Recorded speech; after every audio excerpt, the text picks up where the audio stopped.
जय मसीह की। एक बार फिर से आप सभी का हमारे चैनल में स्वागत है। और पवित्र बाइबल में हम दो मेन ग्रुप को देखते हैं, सदूकी, फरीसी। और जो फरीसी थे उन्हीं में से कुछ लोग थे शास्त्री, जो लोगों को व्यवस्था सिखाते थे, व्यवस्था मनवाते थे और उनका अपना परंपरा को भी वो विधि के रूप में मानते थे। और ये हम आज जानेंगे कि ये शास्त्री लोग कौन थे। तो शास्त्री लोग जो सरकारी लेख होते थे, मुख्य दस्तावेज थे और जो व्यवस्था की किताबें, नबियों का लेख, उसका नकल करते थे। और उनमें ये योग्यता थी कि वो ठीक और एकदम सही ईमानदारी से नकल करते थे। 538 ईसा पूर्व में जब वो लोग बेबीलोन के बंधुआई से वापस आए तो ये लोग और भी यहूदी लोगों को उत्साहित करने लगे उनके पवित्र शास्त्र को पढ़ने के लिए, व्यवस्था को पढ़ने के लिए।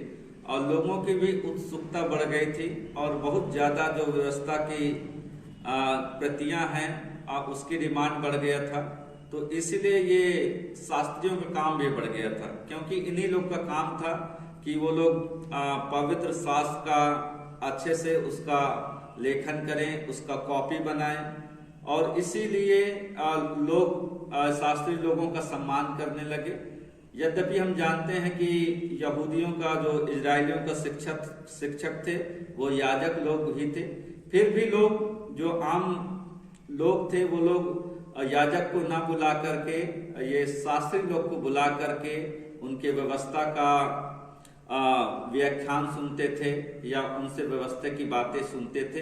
और इसलिए उनका जो डिमांड था, उनका क्रेज था, बढ़ता गया और वो लोगों में सम्मानित होने लगे।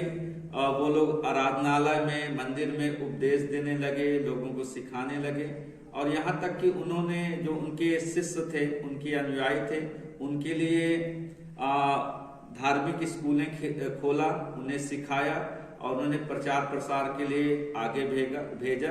और यीशु मसीह के दिनों में भी इन लोगों का चित्रण को हमें देखने को मिलता है कि ये लोग व्यवस्थापक थे और शिक्षक थे और लोगों को धर्मशास्त्र की बातों को सिखाते थे और वो बहुत ही कड़ाई से वो लोग उनका पालन करवाते थे।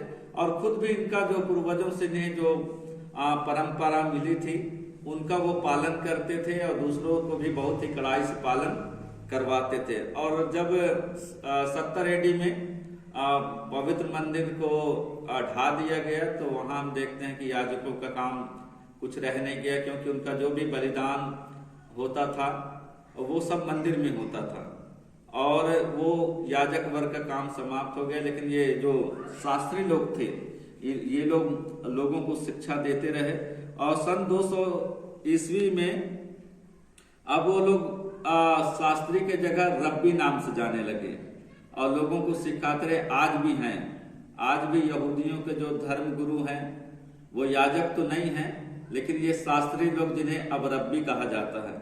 और मैं आपको बताना चाहता हूं, मैं उनका एक वीडियो क्लिप देखा हूं जो ये शास्त्री वर्ग है जिन्हें आज रब्बी बोला जाता है, वो लोग के घरों में 2 सिंक होता है। जिस प्रकार से उनका धर्मशास्त्र में लिखा कि मांस को दूध के साथ ना मिलाना, तो एक सिंक अलग है, सेपरेट है। उसका जो स्क्रबर है, मंजना, वो अलग है। मांस जिस बर्तनों में पकाते हैं तो उसके लिए धोने के लिए अलग है, और दूध से संबंधित जो भी प्रोडक्ट वो पकाते हैं उसके लिए अलग सिंक है। वो मिक्स नहीं करते हैं। यहाँ तक कि जो मांजने वाला स्क्रबर है या मंजना जिसे बोलते हैं वो भी नहीं मिक्स करते, उसके लिए सेपरेट है। आज भी वो अपने नियम को बहुत ही कड़ाई से पालन करते हैं। और यही आज यहूदियों के जो धर्म गुरु हैं, जो रब्बी कहलाते हैं, पुराने समय में उन्हें शास्त्री बोला जाता था।